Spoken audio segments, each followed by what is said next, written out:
கர்த்தருடைய பரிசுத்த நாமம் மையப்படுவதாக. ஆசீர்வதிக்கப்பட்டதான புதிய நாள் 22/10/2025 புதிய நாள், புதிய கால வேளைக்காய் கர்த்தரை துதிக்கிறேன், ஸ்தோத்திரிக்கிறேன். இந்த நாளுக்கான கர்த்தருடைய வார்த்தை நியாயாதிபதிகள் 6ஆம் அதிகாரம் 23-24 வசனங்கள். யெகோவா ஷாலோம், உனக்கு சமாதானம், பயப்படாதே. ஜெகோவா ஷாலோம், peace, do not be afraid. கர்த்தருடைய நாமம் மகிமைப்படுவதாக. இந்த வார்த்தைகளை கொண்டு ஒரு சில இடங்கள் ஆண்டவருடைய வார்த்தை சொல்லி ஜெபிக்க விரும்புகிறோம்.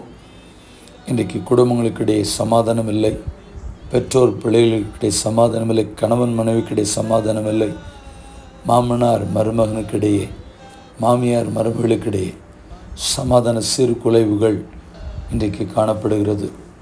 தேவனுடைய சமாதானம் ஒவ்வொரு குடும்பங்களுக்குள்ளும் தனிப்பட்ட வாழ்க்கைக்குள்ளும் இயேசுவின் நாமத்தினாலே உண்டாகட்டும் என்று சொல்லி ஜெபிக்கிறேன். உண்டாகட்டும் என்று எதிர்பார்ப்போடு கூட இந்த வார்த்தைகளை சொல்கிறேன். நம்முடைய ஆண்டவருக்கு சமாதான பிரபு, பிரின்ஸ் ஆஃப் பீஸ் என்று எழுதப்பட்டிருக்கிறது. இந்த சமாதான பிரபு உங்களுடைய வாழ்க்கையிலும் குடும்பத்திலும் தனிப்பட்ட வாழ்க்கையிலும் சமாதானத்தை ஏராளமாய் தாராளமாய் கட்டளையிடுவாராக. ஜெபிப்போம்.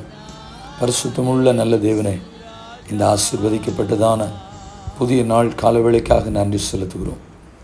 அன்றைக்கு ஆண்டவரே பயத்தோடு திகிலோடு கூட இருந்த கிதியோனை பார்த்து கர்த்தர் சொல்லுறீங்க, உனக்கு சமாதானம், பயப்படாதே என்று சொல்லி தைரியப்படுத்துவதற்கு ஒரு ஆண்டவர் இருப்பீர் என்று சொன்னார்.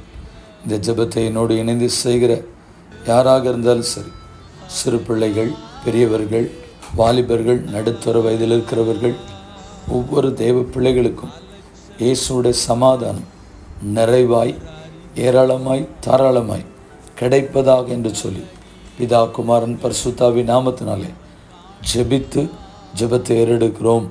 எங்கள் பரிசுத்தம் உள்ள நல்ல பிதாவே, ஆமேன். வாழ்த்துக்களுடன் ஜெபங்களுடன் pastor Jebadas. WhatsApp 934-5353-730. May Jesus bless you all. Amen.